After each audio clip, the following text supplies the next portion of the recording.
folks get the opportunity, make sure that you get a ticket, and we're going to use this podium up front just so that people can hear. This is our other mic system.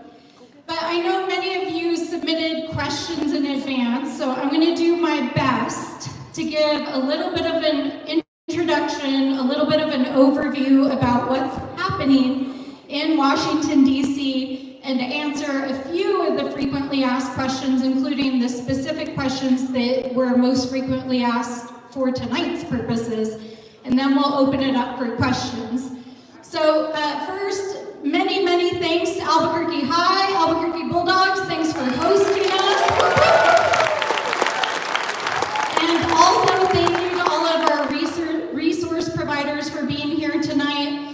If you have a resource need, we've got lots of folks tabling here, and of course my staff are on the scene. And more than anything, if you take anything away from tonight's town hall, I want you to know that the entire point of a congressional office is to serve you. So if you need help, please contact my office. It doesn't matter what the request is, whether it's help with your Social Security or your disability benefits, it's an issue you're having with housing, immigration issues, please contact my office. We're here to serve. And if everyone on my team could please raise your hands, stand up and raise your hands. If you're not able to talk to me tonight, please talk to one of my staff. They're all over the room tonight. We are here to serve you. So, to kick things off, I think probably most of you know who I am, but just in case you don't, not only am I your congresswoman, I am a native New Mexican, born and raised, and I was born in Farmington, New Mexico, and grew up here in Albuquerque in the North Valley and the West Side. I am not a bulldog, but I am a Cibolo cougar, and actually we were big rivals back in the day, probably still are. But it is truly my honor to be able to represent the communities that raised and loved me, and that is the work that I'm dedicated to every day. And I ran for office because as a native New Mexican, I believe in our communities, I believe in our people, and I believe in our future, and I know that we have every ounce of grit, determination, creativity, and the ability to transform our communities. And even though we are facing the most chaotic time in modern democracy's time in history, I know that we can still achieve those ends. I know that we will get to the future that we all believe in. We just have to get through these dark days ahead. And so I want to provide a little bit of an update on some of the things that we've been doing. But for those of you that don't know my background, I actually started my career in the sciences. I started my career as a science teacher working in middle schools and high schools around the state, and decided to go back to graduate school to study water and land rights in New Mexico, working with our tribal and Pueblo and land-grant and acequia communities in New Mexico, and that's how I landed in politics. Now, I never expected that I would run for office and ultimately be serving in this role, but I am so fortunate to have had a career that has spanned working as a science teacher, working as a researcher on land and water rights, working as a state water ombudsman at the law school, working with Sandia National Labs as a researcher, and then serving as a state legislator and now as your congresswoman. And it is still that ethos of growing up here in New Mexico and caring deeply about our communities and about the future of our people and our land and water that drives the work that I do every day. And so after I was elected in 2021, so 3.5 years ago, I set out to really understand what New Mexicans wanted us to focus on. And we break down our work in our office along 3 major policy buckets. It's about building an economy that is sustainable and that our children can grow up in and thrive in. And so as a result of that work, we've brought home billions of dollars to our district before the current administration to invest in infrastructure all over the state. We brought home money for the CHIPS and Science Act to revitalize manufacturing and high tech. Millions of dollars to help support the clean energy industries that we know New Mexico can lead in. Our second area of focus is heavily focused on community well-being, because New Mexico is a place where even though we are not short on big ideas, big dreams, culture, creativity, and beauty, our people struggle so deeply in this place. And so our work around behavioral health, access to healthcare, addiction recovery, education, and creating opportunities for our youth is part and parcel of our work to build that more sustainable future. And the third area of policy focus that we're heavily focused in is around protecting the sacred lands and waters of this beautiful place we call home. And just this last week, myself and the entire New Mexico delegation reintroduced 5 crucial pieces of legislation to protect Chaco Canyon, the Gila River, the Pecos River, to protect our land grants and their traditional uses, and to protect the sacred lands of San Felipe and Santa Ana in the Buffalo Tract in Sandoval County. And if any of you watch our social media, I also shared that this week was a big win for our office in the work that we've been doing alongside advocates for our wildlife and animal rights to get the final last remaining chimpanzees who've been stuck in Alamogordo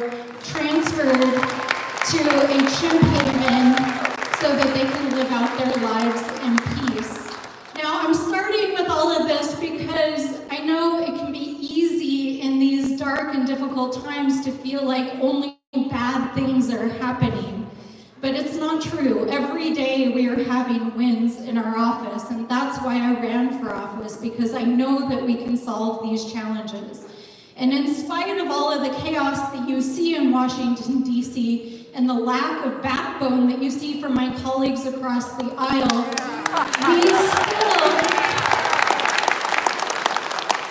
we still are managing to get a lot of bipartisan work done behind the scenes.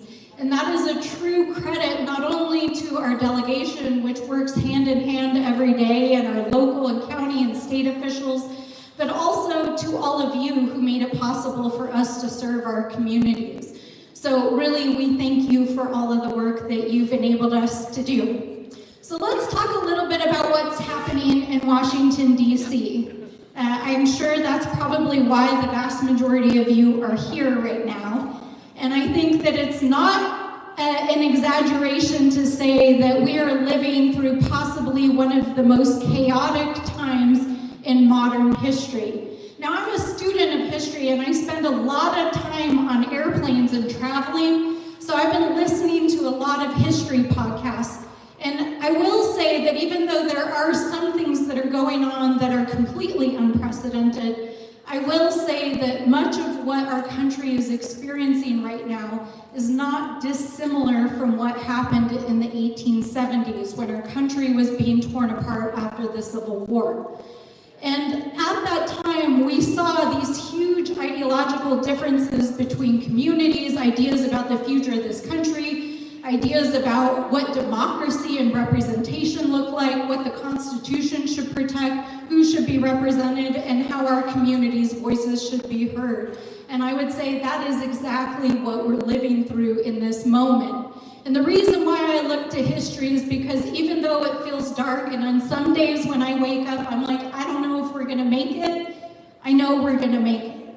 Because we were able to survive some of the darkest times in our democracy's history. And even though there is a lot of really scary things going on, we are going to make it through this period. I promise you, we will make it. So don't lose hope and don't stop working. So let's talk a little bit about what is actually going on. Donald Trump took office in mid-January, and within several days, he signed one of the largest numbers of executive actions in American history. It revoked much of what the previous administration had tried to do through administrative law, which they couldn't get through Congress, as well as attempts to try to dismantle statutory law, which the president does not. He also executed executed on a huge number of executive orders that came literally out of Project 2025, which is a document that was funded and supported by the Heritage Foundation and several hundred conservative organizations. And that's why they were able to come into office in the first several days with a shock and awe campaign, because they have been preparing for this for years. So they came in and the president immediately signed all of these executive actions, and they knew that many of these executive actions were illegal. But they proceeded anyways because they were interested in testing the limits of the law. And the president and his senior advisors, including people like Stephen Miller, who is the deputy chief of staff, Russell Vought, who is the director of OMB, and yes, Elon Musk, are interested in seeing how they can push the limits on executive power, and are trying to argue that the Supreme Court gave them that authority last summer in some of their final rulings. But let me be clear, they are breaking the law and we will stop them.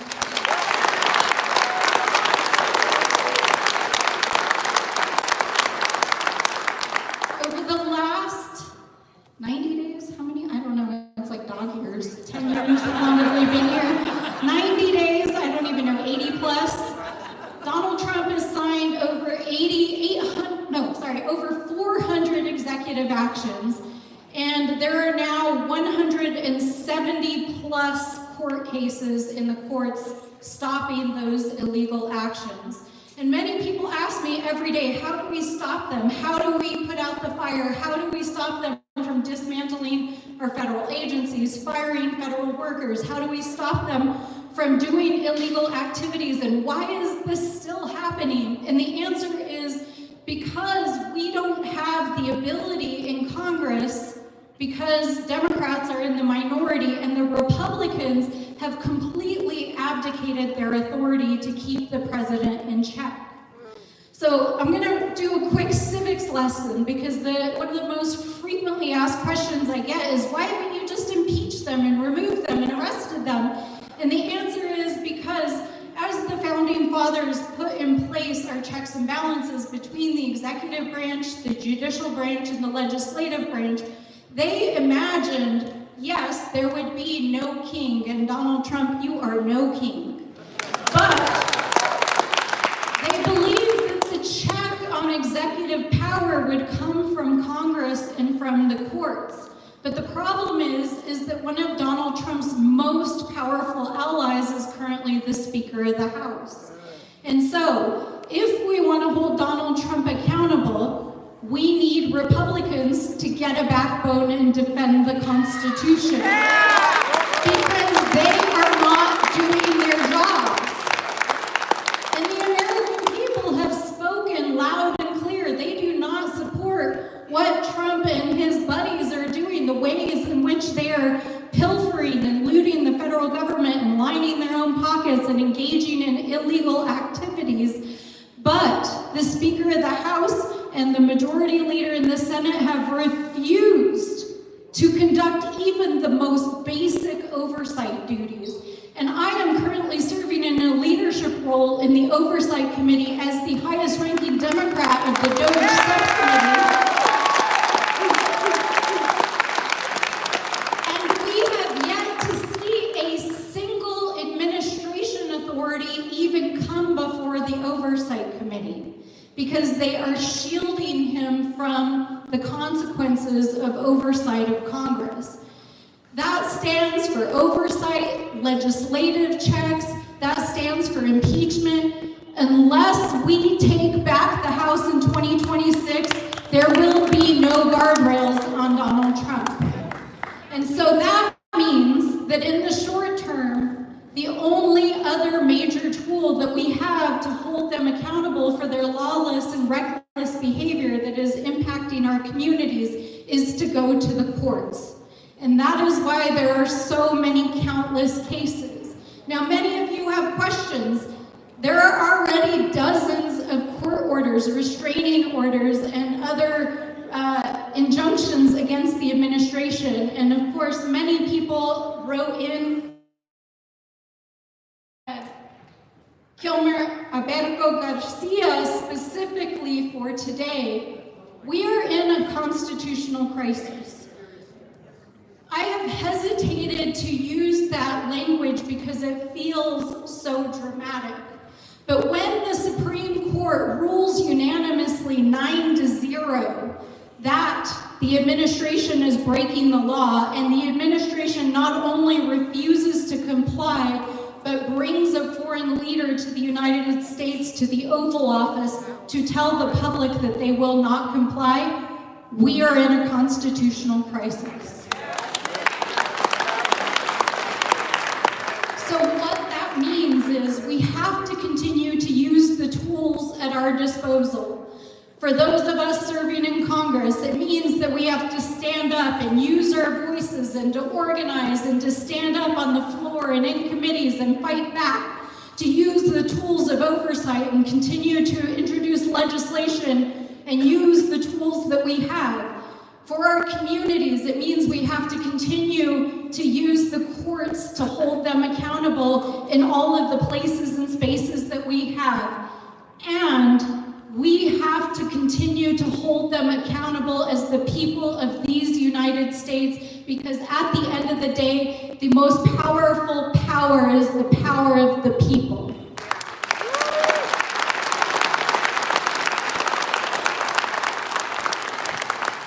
And it's working. It's actually working. It may not feel like it's working some days, but as you all have been watching, tens of thousands, hundreds of thousands, millions of Americans are marching in the streets, showing up to rally, calling congressional offices, showing up to town halls, and your action is working. Even though my Republican colleagues are not brave enough to stand up on the House floor, they are making those calls to the White House. They are calling cabinet secretaries and saying that they don't support these cuts. And they are telling us in the hallways that they are mad as hell as well. So we have to keep up the pressure, because in the short term, they and the courts are the only backstop until we can take back the House and, of course, win back the presidency. So that is the important message that I want to deliver about the power of the people. Now, I want to address some of the frequently asked questions that all of you submitted for tonight, and then we'll open it up for you to ask questions directly. So we have 5 questions that we got many questions about. Well, actually 6 if you include Doge. But so let me talk about Doge first very quickly. Doge is a fiction. It does not exist. It is not a real agency. It is a meme that Elon Musk dreamt up and asked Donald Trump if he could do after he bought the presidential election for Donald Trump. And in 46 days, if he is not vacating that position, he will be removed by the courts, because you cannot be a special government employee past that deadline. Now, he has already announced that he is leaving, and I tell you all, he has already gotten what he wanted, because part of what this Doge effort has been all about is it is not about waste, fraud, and abuse. In fact, if you watch the cabinet meeting that happened just a few days ago, Elon Musk downgraded his own estimates of how much money he was saving for the federal government by hundreds of percents. He said he was going to save the government $1 trillion and stop the debt and deficit spending, and he's only supposedly saved a few $1 billion. Well, those few $1 billion are New Mexicans whose jobs were terminated, federal contracts that were canceled. They were agencies that were illegally dismantled, and all of that is in the courts right now. And our members of Congress know that all of that activity is illegal and will be stopped. So when Elon Musk makes his departure out of the White House in a few days, we will say goodbye. We will not miss you. And truth be told, I don't think the cabinet and many of Trump's officials or Republican members of Congress will miss him either, because they think he's a real pain in the ass. So there is at least some reprieve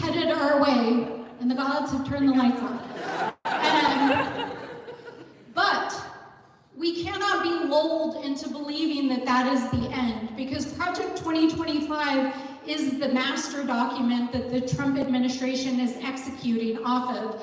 And this week, they passed back budget guidance to all of the agencies that basically followed Project 2025.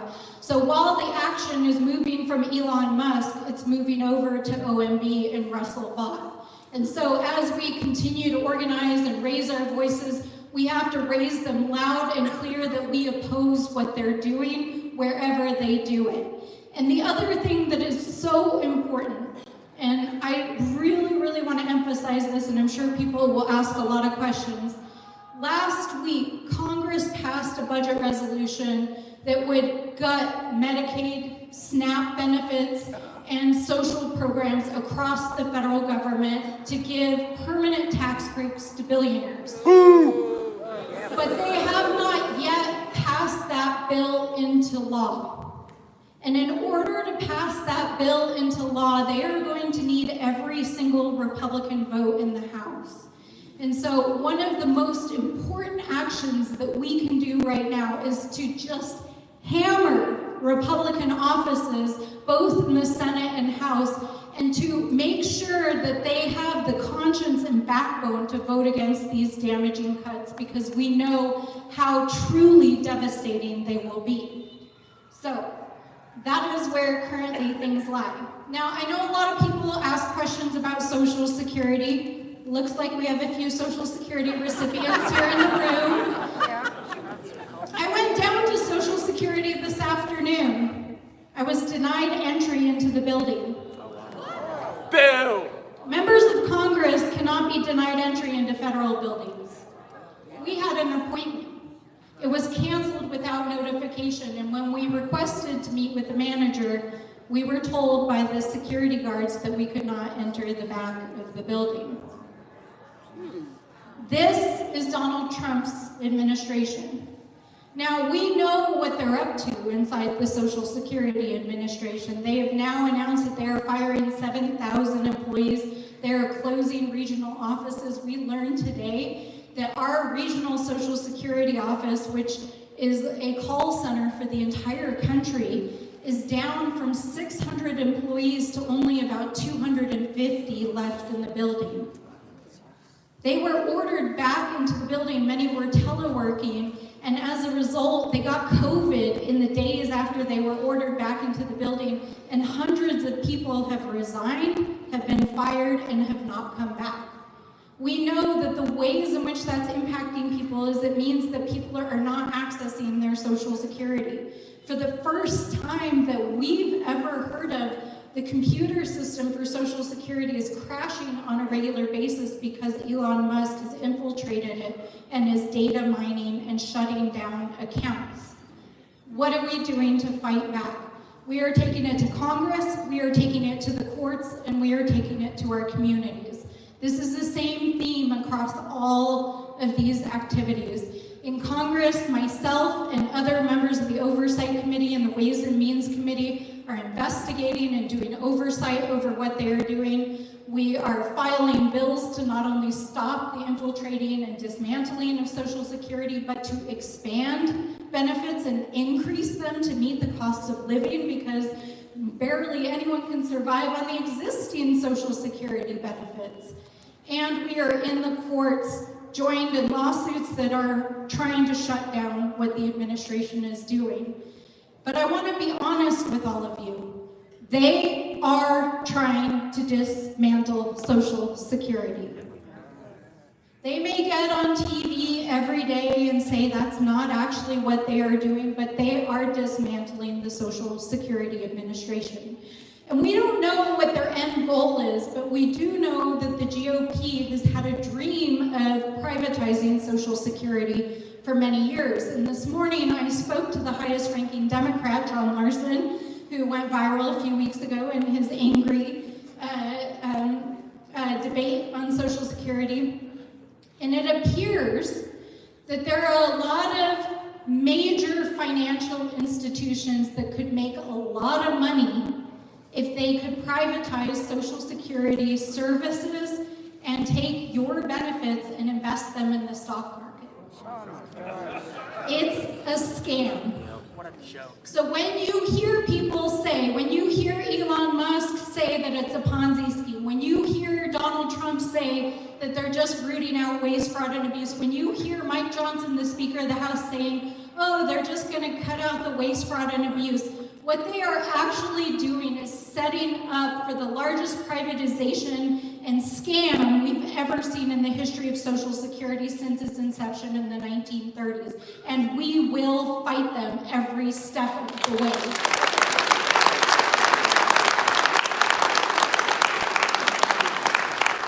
Now, I know a lot of you have been asking about the announcement that happened a few days ago about Elon Musk moving Social Security information to his private social media platform, also known as X. This is also a scam. They also posted to X, that's not actually what they're doing. Elon Musk has lost so much traffic and people on X that he's trying to drive people to X because that's how you make money, is advertising, and that's also how you spread disinformation to win elections. So we are not falling for it. If they try to do this, we will sue them, we will take them to the courts, and we will stop them. So I want all of you to know that we are here to fight that battle. All right, tariffs and insider trading. We got a lot of ground to cover here. Donald Trump is the king of tariffs. Or not. It has been amazing to me, as somebody who cares deeply about government and the economy. I'm a sociologist by my background, believe it or not. And my background is in economic and political sociology. So it's fascinating to me to watch as the GOP, which has long tried to brand itself as the party of fiscal responsibility, has bent the knee to Donald Trump to become the party of tariffs and trade wars and cuts to social programs and blowing a hole through the deficit. Because the bill that they passed in the House and Senate this last week would cost Americans $37 trillion over the next 30 years and raise the deficit by $4 trillion next year alone. Again, to pay for permanent tax breaks to Republicans. To Republicans. To their donors, billionaires and corporations. That was not what I meant to say. But no one can quite figure out Donald Trump's theory of trade wars. There is not a single reputable economist in the world that seems to understand what his tariff regime is all about. But what I can tell you is that after he announced reciprocal tariffs on 160 countries last Friday, we know that there was a whole lot of insider trading that happened in the days that followed. We also know that Donald Trump's advisors basically tried to walk him off the cliff on Sunday and Monday. And if you're an investment person, I'm not one, so if I say something crazy, I'm just trying to play one on TV here. We know that the bond market was in free fall on Monday night, and in fact, Donald Trump was trying to get other countries to come to the US and negotiate, and one of the largest US bondholders is actually Japan, and they pulled their money out of the US bond market. And so by the next evening, Monday evening, basically, Trump's advisors said, if you tank the bond market, the entire world economy is going to collapse. But here's the peculiar thing. In 9:37, shortly after the bell rang on Wall Street, Donald Trump tweeted in all caps that it was a great time to buy, and then signed off with his initials, which is also his stock ticker.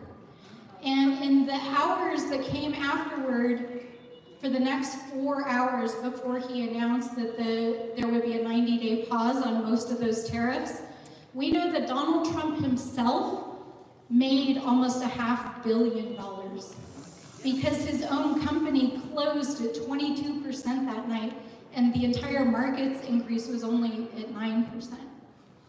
This is market manipulation. This is insider trading. It is illegal, and when we have the opportunity, we will send him to jail for this.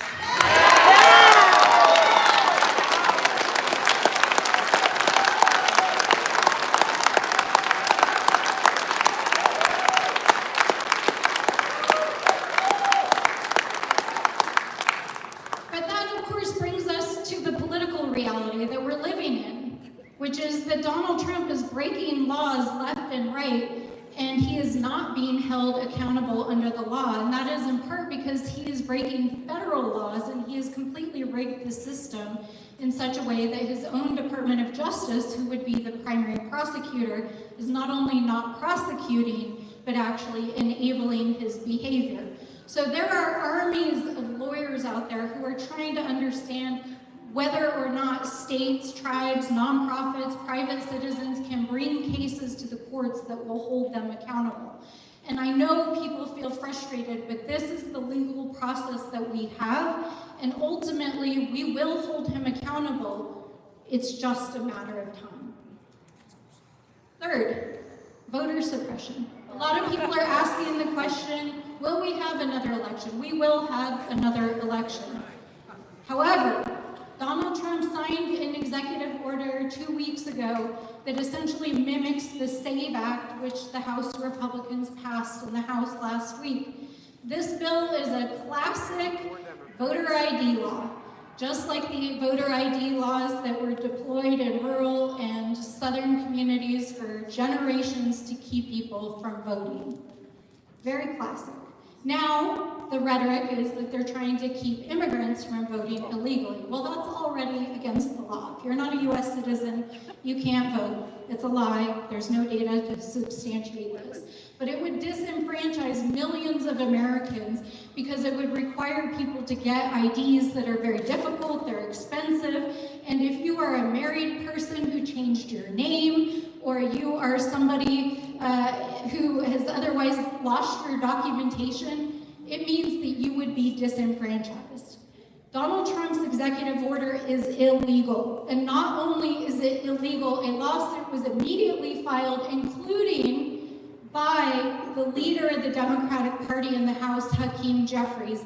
And this is the first case that we have tried in the House by Democrats to try to break the logjam around our ability to sue. Now, I won't get into all of the legal details, but there is previous case law that says that sitting members of Congress cannot sue an administration if they're in the minority. You have to have the consent of Congress. But because voter suppression has such serious consequences for our democracy, the leader in both the House and the Senate have joined this class action essentially to stop the Trump administration's EO, and we are confident that it is unconstitutional and illegal. We are also confident that if you continue to raise your voices and call every Senate office you can, that the SAVE Act will not pass the Senate. And our senators have been very clear they will not vote for it here in New Mexico, but there are a few vulnerable incumbents out there who we must make sure that we keep the pressure on.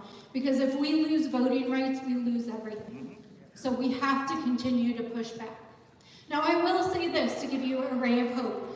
New Mexico has the most safe and protected voting rights in the United States, and I'm not just saying that.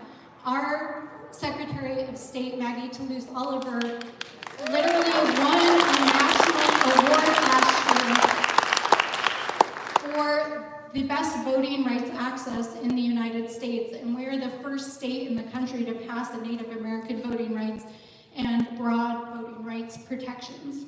So we're okay here in New Mexico. Okay, fourth, a lot of you submitted questions about Kilmer Abergo Garcia and the violations of civil liberties that we're seeing across the country. And ironically, I think some of you submitted these questions before the Salvadorian president appeared in the Oval Office today. We are in a constitutional crisis, as I said a few moments ago. The attacks on the basic civil liberties, whether it's the First Amendment rights to protest, whether it's your citizenship rights, or your rights to habeas corpus, are being violated by the Trump administration. We're seeing this with the deportation of students who've stood up and protested over issues in the Middle East. We've seen this with this case, and now Donald Trump, as of today, was openly suggesting that maybe he would deport American citizens without due process overseas who've committed potentially petty crimes in the United States.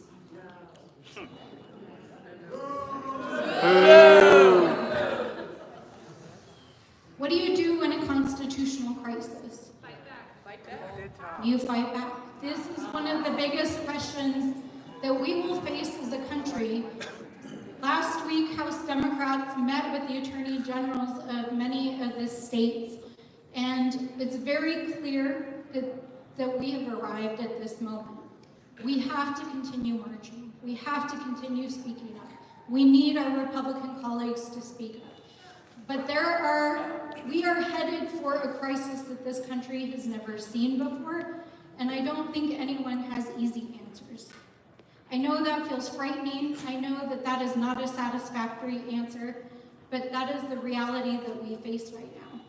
The courts have the capacity to use their marshals for some purposes, but at the end of the day, it's going to come down to people power. So we have to keep marching. We have to keep speaking up, and we have to stop them, and I believe that we will. Finally, in the specific questions that we got today, we got a lot of questions about Department of Education, what's happening to our schools, Medicaid, Indian Health Service, public broadcasting, and other federal agencies. It's very clear, I mean, I don't even have to tell you this, the Trump administration is trying to dismantle the Department of Education. Do not buy the lie that he is turning it over to the states. The states already control educational curriculum and our public school system regulations. This is an effort to take us back before the Civil Rights Act and the ability for all children, whether they are communities of color, low-income students, or students living with disabilities who need accommodations, to access a fair and equitable education. They are trying to dismantle the Civil Rights Act. That is what they are trying to do. Now, I had the opportunity to meet with the Secretary of Education. She invited me and a dozen members of Congress to her lair, where she shared her point of view about this issue and acted surprised by the assertions that we made. And as we were sharing what happened in the meeting, afterwards, in front of the Department of Education to the media, she literally stalked outside like she was entering the WWE arena to try to stop us from telling the American people the truth. And when I handed her the mic, she couldn't even answer a simple question. They have no plan. They're dismantling the Department of Education. It is illegal. The courts have spoken, and we will continue to fight for compliance and to protect our public schools and our teachers and our students, and all of us must continue to organize and fight back. So, as we stand here in one of our finest public schools here in Albuquerque, New Mexico, I think I'll now open it up for questions. I know many of you have lots of other questions, but I think it's important to hear from all of you. So I'm going to hand the mic to Ebony, also whose dad, Mr. Beatty, is here and retiring soon from Albuquerque High School and has spent his career serving our students and is here as a dean at Albuquerque High. So, Ms. Beatty. Thank you. Okay, so I'm just going to start reading the last 4 digits, and then if I call your ticket, you can just come up here and ask your question. All right, so 4098. Anyone? Oh, we have a winner. Right? No? Maybe. Can't tell if she's leaving or not. Okay, maybe not. Okay, let's call. Okay, we're actually going to call 3 at a time, so you guys can just like line up. So 4098 is the first one. 4029. Okay. Woo, everybody checking out. And 4040. All right. Thank you guys. Yeah, just please line up behind this line right here, and the mic is on. Okay, we can call a couple more. Let's see. We'll do 2 more. So I have 4054 and 4058.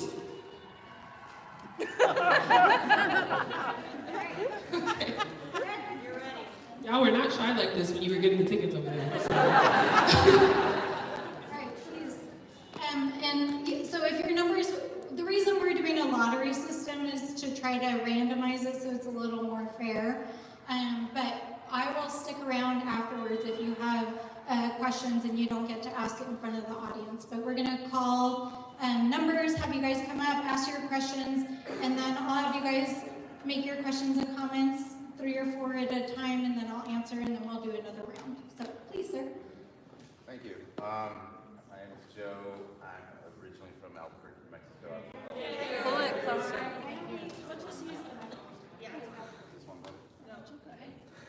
You hear me now? Oh, yeah. It's a commercial. Do you hear me now? My name is Joe. I'm originally from Albuquerque, Mexico. I've lived all over the country, but I moved back a year ago. I'm a registered independent. Yeah, I'm excited to be here. It's the first town hall. Yeah, I'm deeply concerned about everything that's been going on. My question is, as far as Democrats, and I know we can speak out to Republican senators, one of the things I will say about Trump is he's very good at marketing and getting out there, right? Whether it's Joe Rogan, whether it's the UFC, whether it's he's putting his message out there. So my question is, one thing I get appalled by Democrats is, what are we doing, what are Democrats doing to get their voice out there? Everything you've said in this town hall has been great. It is concerning. But if you're only talking on CNN or in town halls like this, we'll only be here. My question is, what is the Democrats doing to get on Joe Rogan, get out there on where everybody hears it, especially the people who are in the little bubble? Most of my family are hardcore Republicans. It's been unfortunate. We don't talk politics. I would love to, but it's pointless because all they hear is their little bubble. And I think Democrats could do better at getting their message out there. And so what are your plans to get that message out there? She'll take the questions and then sit with us at the end. Hello, my name is Anna. Basically, you pretty much answered everything that, in the 5 that you answered. But my question is really, I feel so much fear for my community regarding people being pulled off the street. We see these videos and they're just really putting me in tears, like I can't. And these are our neighbors. These are my daughter's classmates. These are literally my friends. And, how do we,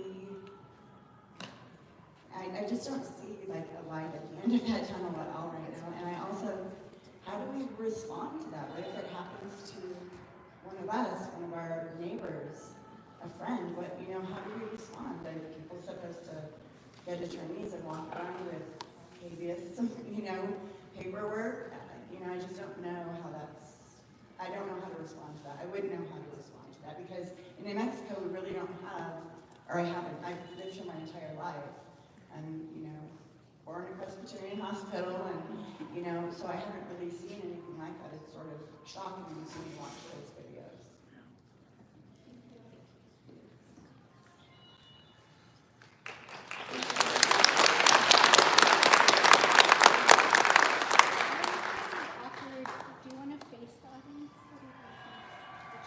Whichever you comfortable, you're in charge. All right, my name is Martin, and I moved here 2 years ago from both New York and Los Angeles, and I have never felt so welcome anywhere in my life.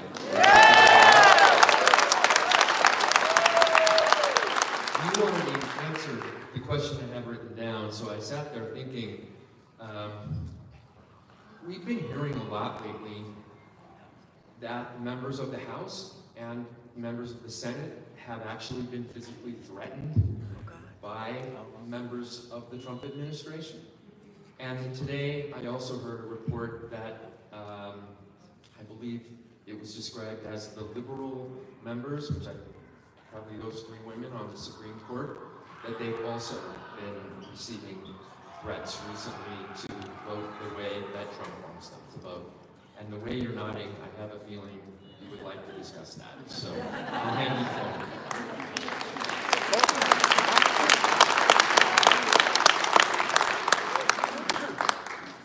Thank you for being here, Representative. The question I have is a little bit more severe. I'm a pharmacy tech here. My name is Troy. I'm a pharmacy tech here in a local area hospital. I carry the medications down from the pharmacy to the emergency department. And there's a phrase you'll hear if you've been on any medical, if you've seen any medical TV show called coding, where the patient is doing their best to try and die, and the medical personnel are trying to stop them. And that's what I see happening to the federal government right now. Yeah. The executive branch is doing their best to kill, to murder the federal government. And that means they are trying to kill you. Not just you, they are trying to put you out of a job, and they are trying to remove you. They hate you and they want you gone. One of the people asking the question was, what are the Democrats doing to get their message out? And it's a problem because I see 49% of the House and the Senate dithering, trying to do parliamentary procedure, while the other 50% is cowering in fear of the executive branch. And we need more, because otherwise, you said you're a student of history, otherwise we're looking at 1932 Germany. Yeah. Yes. They had 1932 Germany. And the executive in that year did not like it. So in 1933, he tried to burn down the Congress, the German Congress, and then he just fired the entire Congress. So I mean, some of the other Democrats are trying to do things by procedure and worried about not doing it right and, in all honesty, losing their job. But the thing is, you will lose your job if he continues with what he's doing. He's trying to destroy the American government.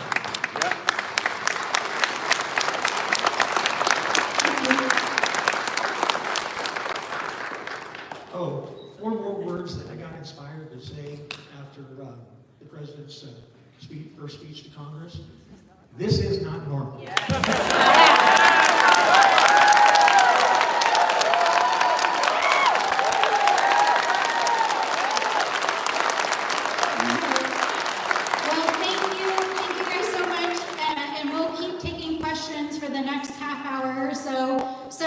The first question from Joe, thank you for coming, thank you for sharing your thoughts. What are Democrats and people who are opposed, because you don't have to be a Democrat to be opposed to what's happening right now.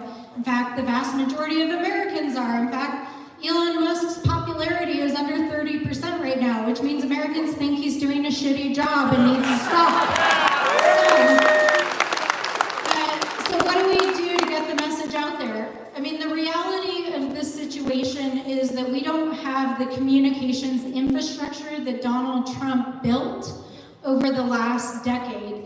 And I think, there's some structural realities. Donald Trump is an extremely wealthy person who's made his career in marketing his own name, right? He is literally, his wealth and his fame is built on marketing his name. And his power in Congress continues to be built on that same premise. And now he has billionaire oligarchs backing him and spending bazillions of dollars in dark money to help do direct marketing to all of you. And I signed up during the election for Donald Trump's newsletters and email texts or phone texts, etc. And I was amazed at the height of the election. He was like text messaging me like 10 times a day telling me he loved me. But my point being that, Donald Trump he is many things and he is not many things, but one thing he is actually a genius at is at marketing. And so he's been very effective in building a media environment and ecosystem that can amplify his message. He's got a lot of money behind his ability to do that, and he's got these billionaire donors like Elon Musk, who spent almost $300 million on the dark side to help him get his message out there. So Democrats are doing what they can to build a similar media environment, but here's a few reflections from me. One is, I think for many members, they're of an older generation before social media, and so the idea of getting on social media and podcasts is new for them, right? So they're learning. They were raised in a different era. We're not all AOCs or folks who are really whizzes and geniuses in using social media to get our message out there. And so it's a learning process for a lot of people. And yes, very much so. If we're only talking to what Trump and Musk like to call the legacy media, then we're only reaching a very small fraction of people. And so we're doing what we can to build that media environment. Long term, we have to end dark money in politics. Yeah. At the beginning of last Congress, when we took the majority, the very first bill that was introduced by Democrats was the We the People bill. And it would end Citizens United and massively reform the electoral system to get big money and dark money out of politics. And if we don't get that done, we will not have a democracy headed forward. And so in the short term, we've got to do everything that we can. And, we're no match to the billions of dollars that's going to get spent in dark money, but in people power and our ability to reach people and share messages and to organize and to march in the streets and share these messages with our family members and our friends and our communities and our book clubs and our listservs, that's how we have to do it. Hand to hand, email to email, text to text, organizing across our communities. And so when you're thinking about what's something that I can do when I leave here, you may not want to talk politics with your family members. I have a few I don't want to talk politics with. But we have to. We have to. We have to get real information out there because we have to understand that many, many Americans are being targeted by dark money. And if we don't do that work, we will lose our democracy. The question about people being pulled off the street.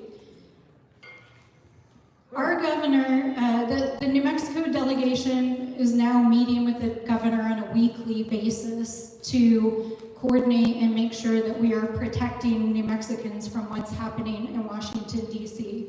And every single week, our governor states every single time that she will not comply with Donald Trump's attempts to use ICE to deport New Mexicans.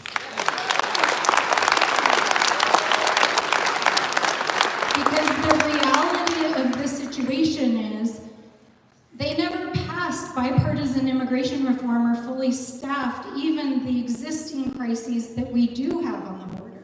Because there is an actual crisis of drug and human trafficking on the border. And when we have asked for federal support to actually crack down on drug traffickers, guess what? Donald Trump hasn't sent us any staff because it's all a lie. This is about targeting immigrants and people that he disagrees with. And the only way that he can accomplish his agenda is by having support from state and local law enforcement. And our governor has spoken loud and clear that she will not comply, she will not help them, and our local law enforcement will not comply as well.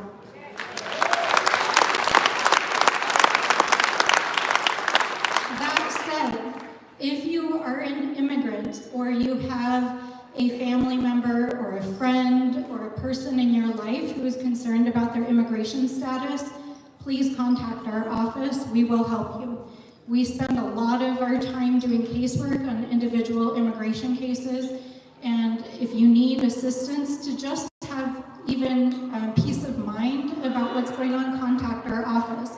The ACLU, the Immigrant Law Center, we have one of the best communities of legal advocates for immigrants in the entire country, and so there are a lot of resources here in New Mexico. Please contact us if you need help and support.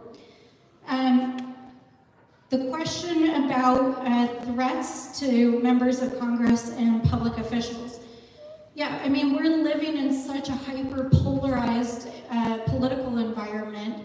Every public official receives death threats right now. There's not a single public official that does not. I'm certain of that. We certainly do. But the polarization that has occurred, of course, has ramped that up. And with the, the burning of the governor's mansion in Pennsylvania that happened over the weekend, the burning of the GOP headquarters here in Albuquerque. You know, first let me just say political violence cannot be condoned in a democracy under any circumstances.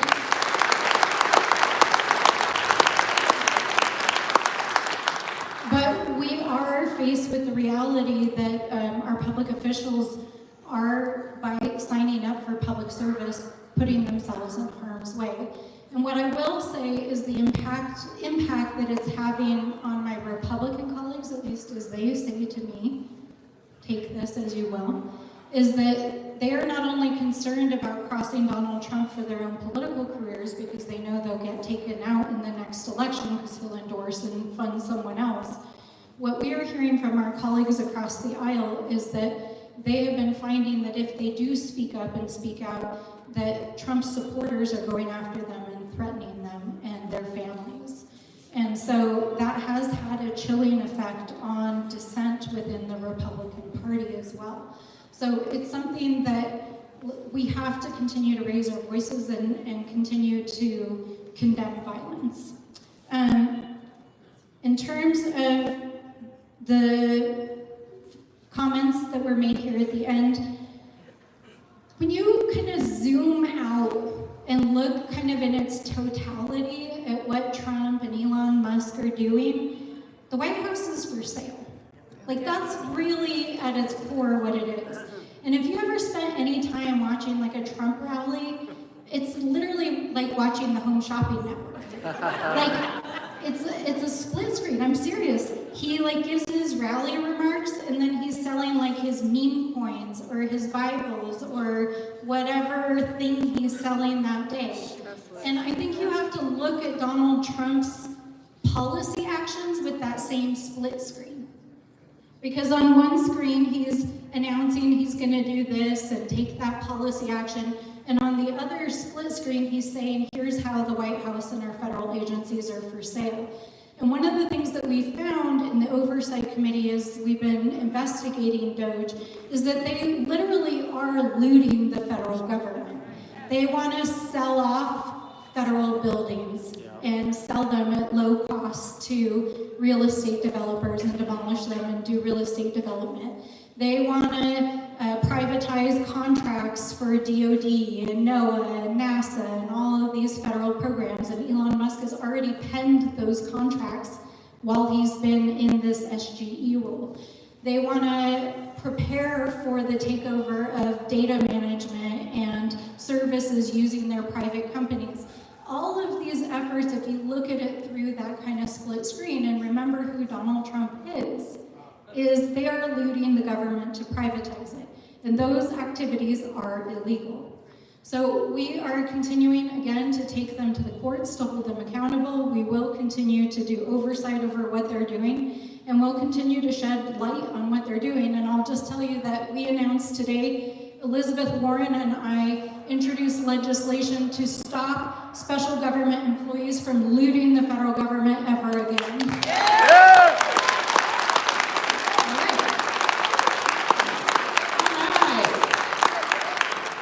So next up we have 4067, 4061,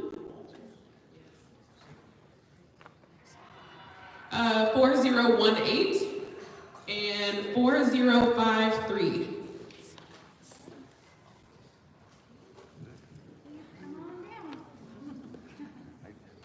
Thank you for being here, Congresswoman. My name is Keegan. I'm from Albuquerque, and my question is about the ongoing genocide in Palestine, and particularly about the vote that you made in April of 2024 to appropriate about $23 billion of our tax dollars to go to Israel.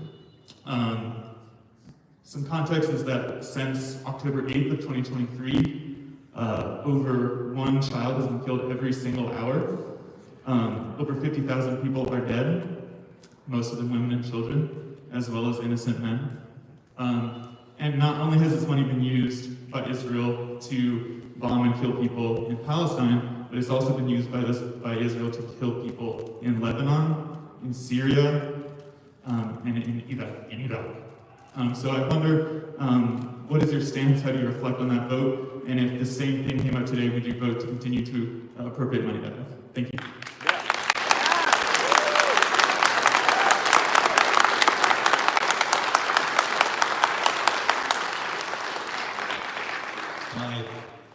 I just want to say, first of all, I really appreciate you speaking out. I've seen a lot of your comments on in the Doge Committee and on the floor of the House, and you're a breath of fresh air. Your voice is.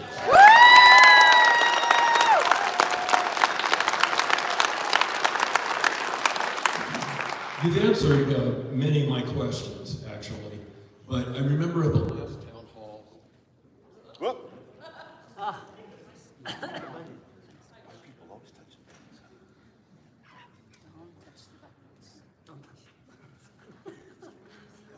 Just talk loud. This one? Oh, good. Okay.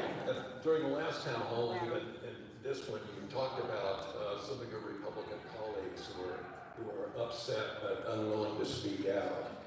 And I've actually been writing to a few. Don Bacon of Nebraska, James Risch, Senator from Idaho, and Roger Wicker, Senator from Mississippi. And I've been phrasing it in terms of issues that they support. They all support Ukraine, and they would all, most of them were upset about Signalgate. And I think Don Bacon is particularly vocal for a Republican. And I just wonder if these letters you think are doing any good, and who else should we be contacting?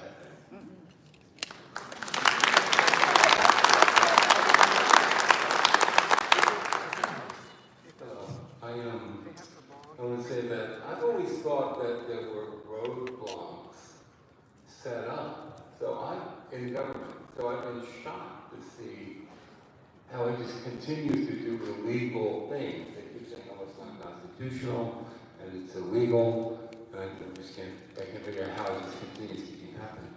But my question really is I want your opinion of, I'm kind of afraid of everything. I mean, you can have some good and bad in the Senate and Congress and maybe executive branch, but I've always held strong that the Supreme Court is going to save us. And now I'm not so confident of that. I wanted to know how you feel about that. Okay.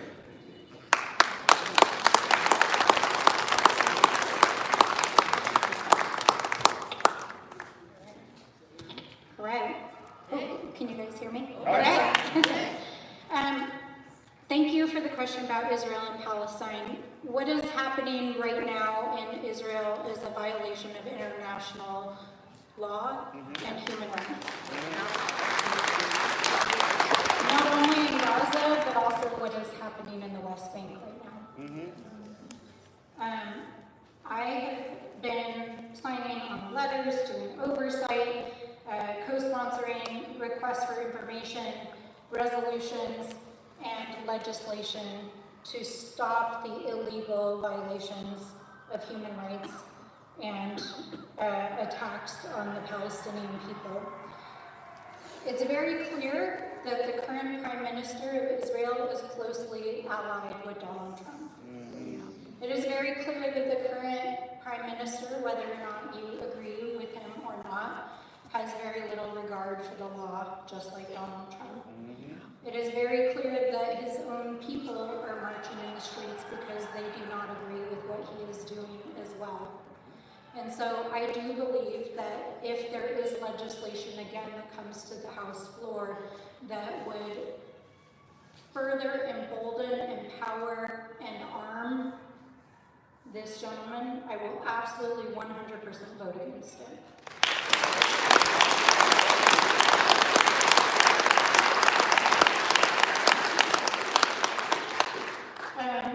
Republican colleagues, who else to contact? It's a quandary right now, right? We need just a small handful of Republicans to stand up and say, we will not stand with what's happening. In the House, we need 4 or 5 after the elections last week in Florida. Which, by the way, Mike Johnson swore in the 2 Florida members in the dark of the night without actually even having members present, which just shows you how much regard for process that our Republican colleagues have right now. Now, whether or not you like or support them, we had Republicans that had a backbone who stood up against Donald Trump in the first administration, people like Adam Kinzinger and Liz Cheney. And I can tell you, I could not possibly be more on the other side of the ideological spectrum from Liz Cheney on 99.99999 infinity% of every policy issue, but she believed in the Constitution and the rule of law, and she was not afraid to stand up and do the right thing. And so what we need is a few brave Republicans who are willing to take that stand. And it may seem like an exercise in futility, but some of them are starting to do it. Lisa Murkowski of Alaska has started to stand up. In some cases, Susan Collins has stood up. In some cases, Don Bacon has stood up. There are members who are reasonable, who believe in the rule of law, who care about our people and the Constitution, and we just have to keep putting the pressure on them. So because this is a nonpartisan space in my official capacity, we won't talk about political organizing, but I'm happy to have those conversations online. The Supreme Court. This is a big topic. Prior to the Trump administration coming back into office, I was actually leading legislation for Supreme Court reform in Congress, because we know that a number of our current Supreme Court justices have taken gifts, they have ruled on cases where they have direct conflicts of interest, they have spouses that have direct conflicts of interest, and they do not hold themselves accountable to the same ethical standards of every other judicial entity in the United States. And so I was carrying legislation for judicial reform, for expanding the court, for creating an inspector general office, and all of that seems very quaint now in the Trump administration, because we have now arrived to this moment. But here's what I can tell you. So far, of the cases that have gone on appeal to the Supreme Court, there are only a few cases where the Supreme Court has not ruled in favor specifically of the Constitution, the American people, and instead decided that they would only entertain questions of jurisdiction. And that was, I believe, their way of punting for Donald Trump. But in every case where the Supreme Court has ruled on the facts of the case, they have ruled in favor of the Constitution and the American people. And I think it's instructive that Donald Trump and J.D. Vance and all their bros were trying to intimidate federal judges for months by posting, encouraging their followers to attack them. We have members of Congress filing articles of impeachment against federal judges. We have a bill that passed on the House floor this week called the Road Rulings Act to try to stop federal courts from reining in Trump. All of these are acts of intimidation against the courts, because Donald Trump knows that he's breaking the law, and so they're trying to intimidate the judiciary. But the one piece of data point, solace, I don't know, that I take is that a couple of weeks ago, John Roberts, who is a conservative justice, who's often a swing voter on the Supreme Court, said publicly that Donald Trump needed to stop intimidating judges. Now, if you don't follow the courts, that is so extraordinarily unusual. It is unusual for a sitting Supreme Court justice to make a public statement at all on a political matter, and it is extraordinarily unusual for a sitting justice who has the same politics or same political affiliation to criticize a sitting president. What I take that to be is Justice John Roberts is saying, Donald Trump, you cannot break the law, you cannot break the Constitution, we will hold you in check. So that is the only data point we have. But of course now we're seeing active defiance of the Supreme Court literally today. So we have to keep raising our voices and marching and preparing for this constitutional crisis that we face. And I know that that's troubling, that I don't have more to answer, but that is the scary reality of what we're facing today. So, all right, more questions? All right, everyone, this is going to be our last round of 4 until we're out of time, but if you did not get your question answered tonight, please go to one of our staff. We have your contact info. The Congresswoman works on answers, and we'll have them answer to you via email. Also, she will be able to stick around for a little bit, so just be respectful of that and others. And Ebony has the last one. All right, this works again. Okay, so we have 4066, 4016, 4022, and 4041.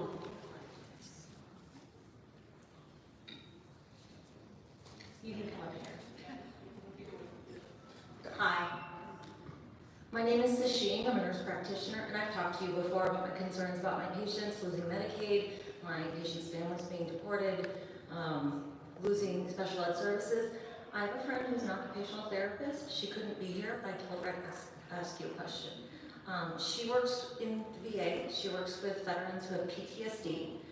She's going to be notified in June if she's going to be laid off. And she wanted me to ask how the VA in New Mexico plans to provide adequate health care to veterans if the VA is laying off these employees.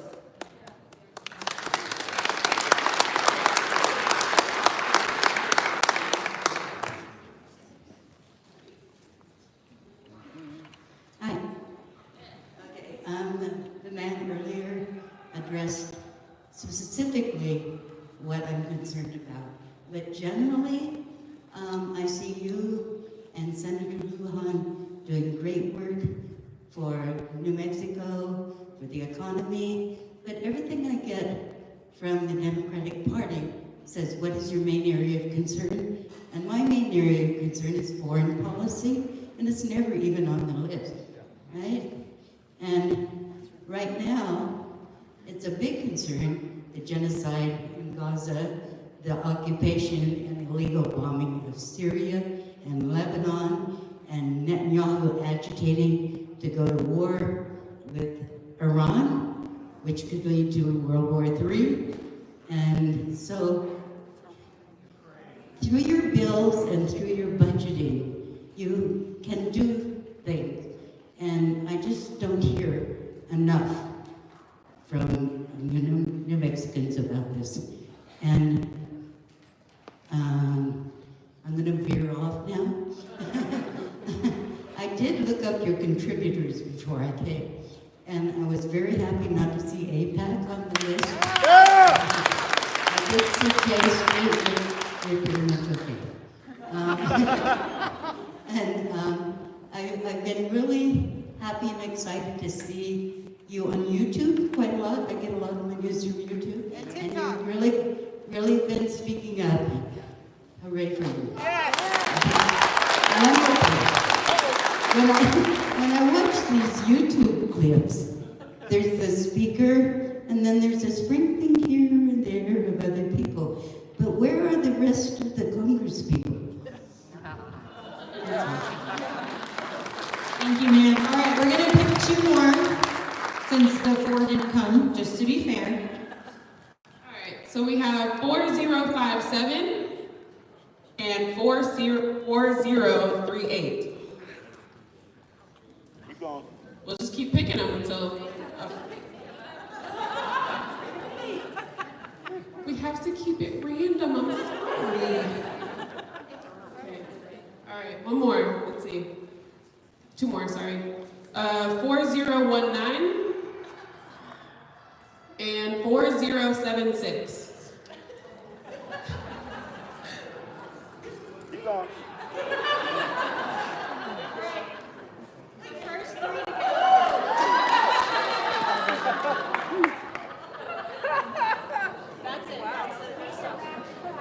All right, rapid fire. Yeah, rapid fire, ask your question and then she'll answer. All right, it's quick because this has come up a lot, but mine is very specific. When and how are the Democrats going to stand up to AIPAC? Because I really think that Trump ended up where he is because they did. Yeah. I'm a community college applicant. How can we protect our community colleges when Trump is planning to get rid of the Department of Education? I'm concerned about Trump's executive order moving the military to support at the border. And then also I noticed Michelle Lujan asked for National Guard support here in Albuquerque. Is there any thinking going on that the National Guard is going to protect us here in Albuquerque from the military? Or could somebody make a statement about what's going on with that? Yeah, what's going on? My name is Dave. I would like to know what you think about the prospects for the current budget guidance that has been disseminated. My special interest is the dismemberment of NOAA, specifically OAR, where I used to work, and which has funded some of my own climate research and now funds the research for my former students, and which, in my biased opinion, is a national treasure. So what is going to happen with the guidance? You know, is that actually going to pass, or will there be wheeling and dealing, or is the budget simply not going to fail, or not going to pass, in your opinion? Thanks for all you're doing. Hi, thank you for being here. My name is Dr. Vesper. I work at an FQHC here in Albuquerque. Every day, I see countless patients whose insurance rejects my request to order them medications like GLP-1s or continuous glucose monitor and diabetes medicines. Sorry, it makes my mother cry just how upsetting it is. I feel like it's a constant fight against insurances, and they make billions of dollars of profits while declining life-saving medicines for my patients. And I wonder who's going to hold them accountable.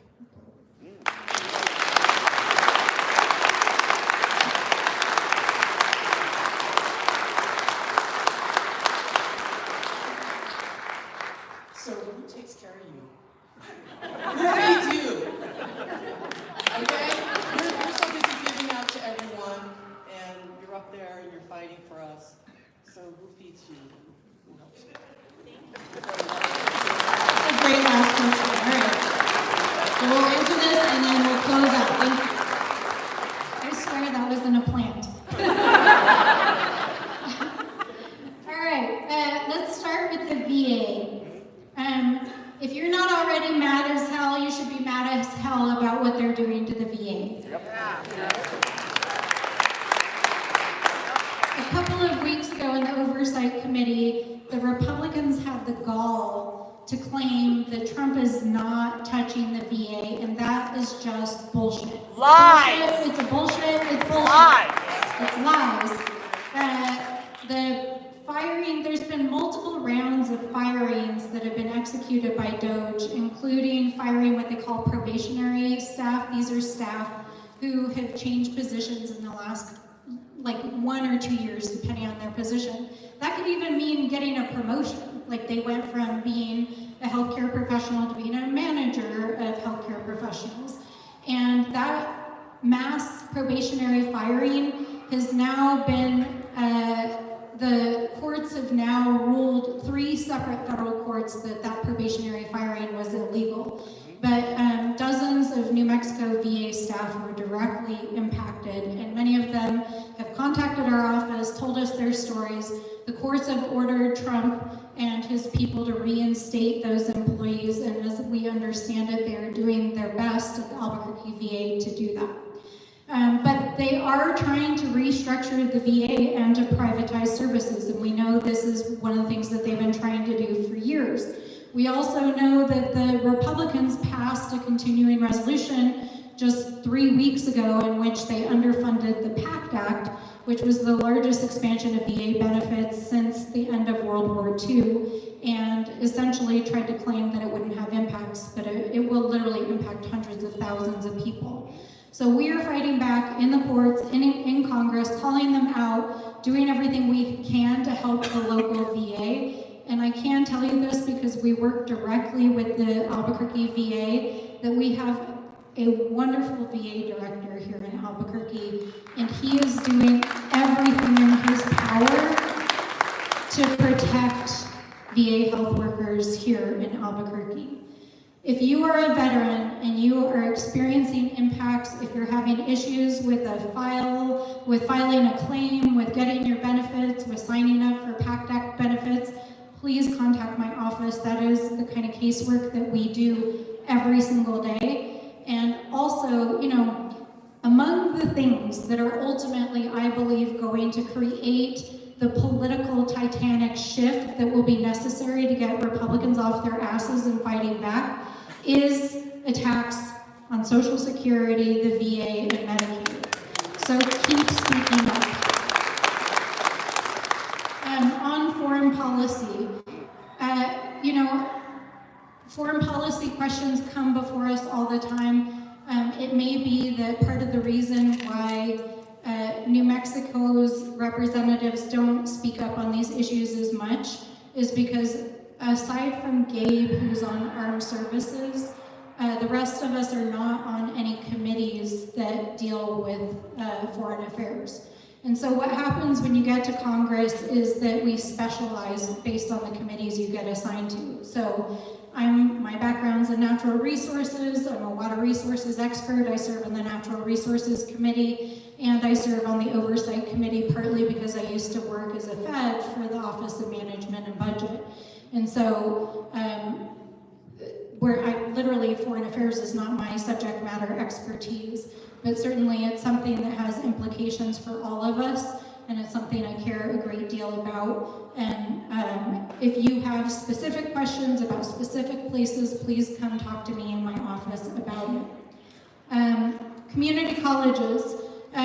We are working closely with our community colleges to try to protect funding.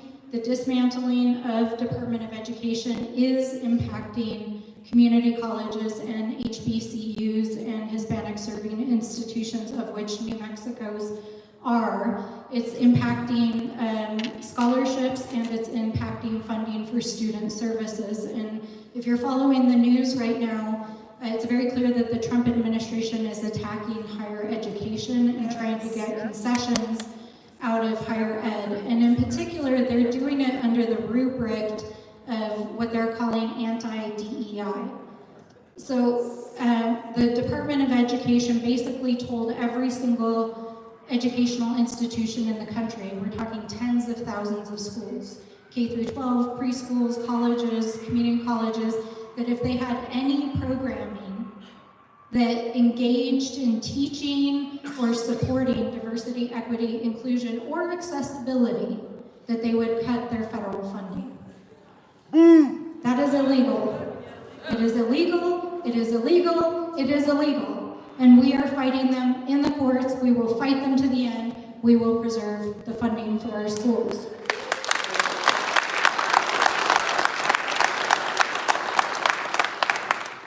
With regard to the border, I think I'll go back to the comments that I made a few moments ago. Everything that Donald Trump does is smoke and mirrors. I mean, it really is, right? Like, he's spending millions of dollars having Kristi Noem run around in hair extensions, pretending like she's enforcing the border, and then Donald Trump won't send staff to New Mexico to actually help CBP with drug and human trafficking. It's a lie, right? It is my understanding, again, from talking to the governor, that conversations have happened between the White House and the governor's office requesting help from state and local law enforcement to carry out his immigration desires. And as I mentioned a few moments ago, the governor has said not only no, but hell no. So that's where that stands. Now, with regards to the governor's deployment of National Guard, I know that many of our civil rights and liberties and progressive organizations have vocally opposed the deployment of National Guard. I have encouraged the governor to engage publicly to explain her rationale as to why she is chosen to do that. But she has explained to us, so I will just repeat what she has shared with myself and the rest of the delegation, that they will not be conducting law enforcement, that they're primarily there to provide a presence, and they will be trained in community policing, basically to provide backup to those police officers and community officers who are working through the community policing program at APD and the state police to help direct people who are on the streets, who are struggling with addiction and engaging in behaviors that are causing challenges to get access to resources. That is what she explained to us as her intention, and as I said, I've encouraged her to share that with everyone else. So, in terms of budget guidance, among the parade of horribles, this week OMB, Russell Vogt, executed Donald Trump's budget for the next fiscal cycle.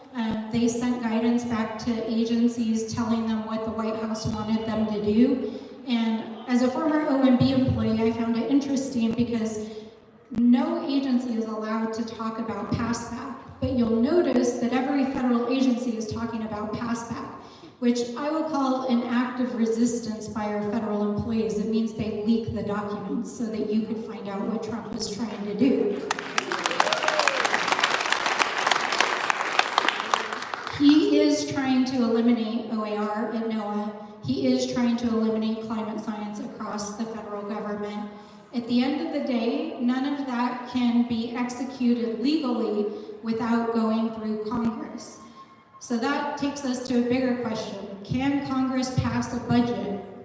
This is a question that we haven't answered in years. We couldn't even pass the budget a few weeks ago. And notwithstanding all of the fights that are happening right now around regular federal spending, there was a lot of horrible, horrible things that were in the continuing resolution that passed a few weeks ago.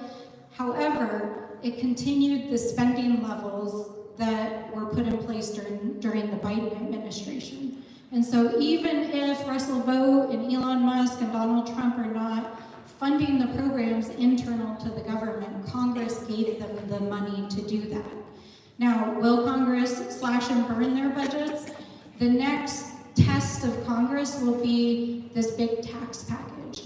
And I predict, because I watched it day after day inside of the administration and within the halls of Congress, that the Freedom Caucus will completely melt down and Republicans will not be able to get anything else done the rest of the year after they pass their tax package. So I predict that come September of next year, the Trump budget is not going to find legs to pass. But this remains to be seen. Protecting Medicare, Medicaid, holding insurance accountable. I mean, we're in the same situation with our healthcare that we are in everything else. Everything is in crisis. The Trump administration has taken protections off. They're giving kickbacks to their friends. Right now, Big Pharma is lobbying the White House to try to take off the drug pricing constraints that the Biden administration put on them. And like everything else, we have to keep raising our voices and organizing and pushing back.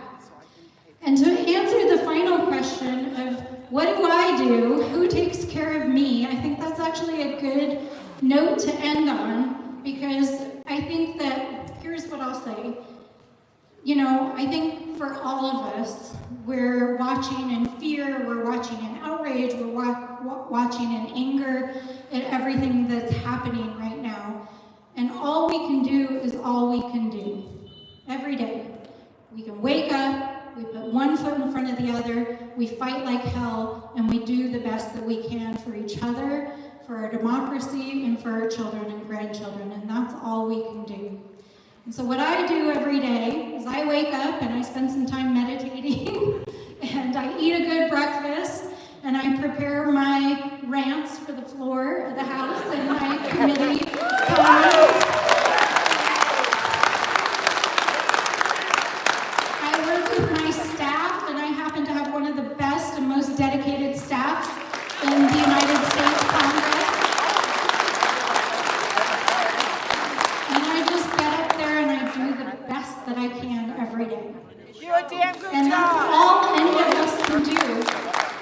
But I also know that we have to keep doing the good stuff too. So we have to engage in acts of resistance inside the system. We have to engage in acts of resistance inside our communities. And we have to continue to nurture hope. And so I hope that as you guys leave here and you think about what you can do to wake up and put one foot in front of the other, that you also keep that light of hope alive, because we cannot give in to the politics of despair. We have to continue to hew the stone of hope. We have to continue to show up for our communities. We have to continue to organize and fight back. And we have to continue to raise our voices and save our democracy and organize and do everything we can, and we will win. Thank you very much. Thank you, everyone, and I hope you have a wonderful night. Thank you, everyone. We appreciate you. So stick around for a little bit. We want to be respectful to Albuquerque.